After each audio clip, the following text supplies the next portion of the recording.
watching... Are you done? Is watching author... Okay! I've really got the glazed donut highlight look down, but that's not even my fault. It's just August in Florida. Welcome back! Let's talk about writer's block. If you're a writer, you know what writer's block is. If you don't, you're probably a magical hell beast. You probably sold your soul to Satan. And good for you. If you're a normal person, you get writer's block. And it really sucks. And that's an understatement.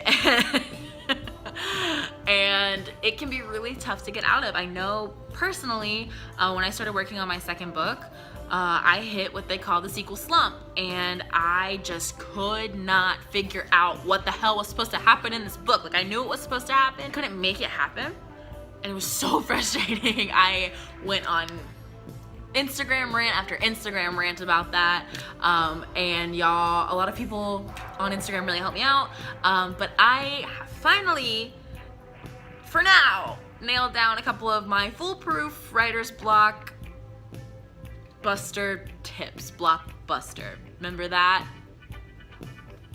So without further ado, here are my 5 foolproof tips on how to overcome writer's block. Number 1, and this is the one that got me out of my sequel slump with Accidental Evils, listen to an audiobook. And everyone says, oh, read a book, do something, watch TV. Listen to an audiobook. Listen to a good audiobook.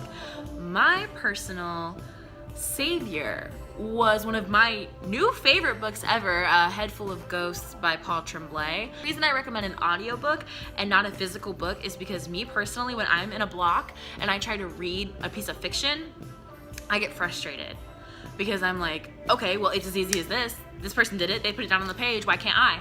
And it makes me mad, but for someone to tell me a story via audiobook helps me a lot. So I would definitely recommend an audiobook, definitely recommend something in the genre that you write or that you like to read, which are usually similar. The second thing I would recommend is read up on the craft. I posted an Instagram post a couple weeks ago about how that is one of my favorite things to do, is read up on my craft.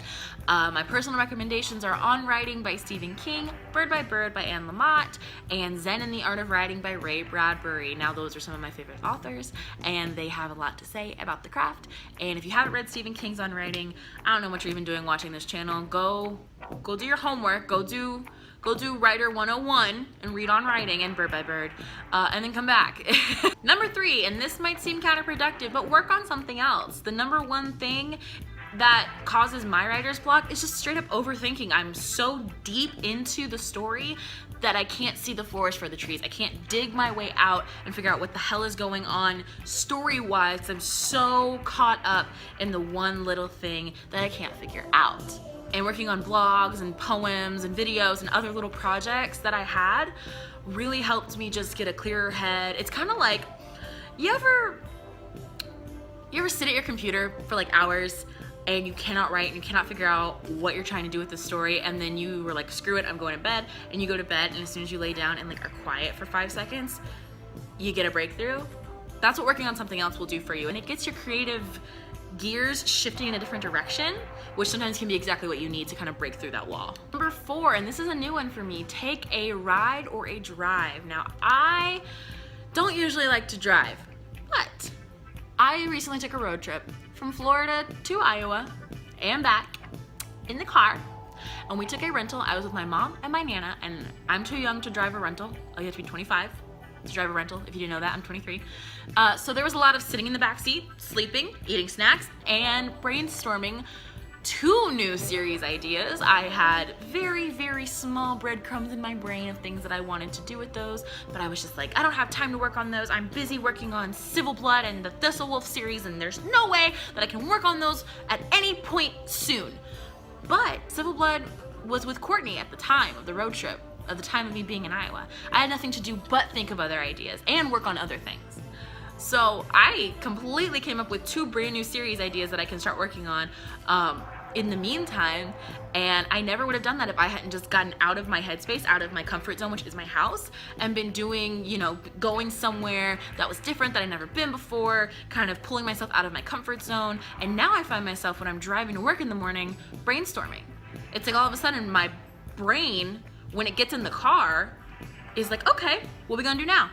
Let's work on something. Let's figure something out, which is great. It's a great way to, you know, use up that time in the car, where otherwise I'm just sitting there like screaming at stupid Central Florida drivers. And the final thing I would recommend, which may sound like shameless self-promotion, but it's not, is watching AUTHORTUBERS and BOOKTUBERS for that matter. I know that after I got done with my audiobook and I was kind of on my way to getting through my sequel slump, watching a lot of AUTHORTUBERS, hearing advice, hearing about the craft, just kind of, you know, in the background while I was washing dishes or cooking dinner, just having them in the background, it's just like, it's like having a friend who knows exactly what you're going through and has all the advice in the world to help you out.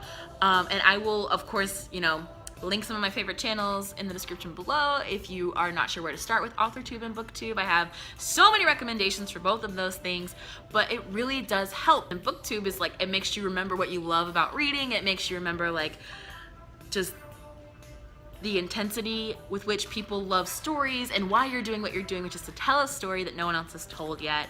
And that was really helpful to me to kind of break through both, you know, listening to people talk about the craft and listening to people talk about their passions and the books that they're passionate about.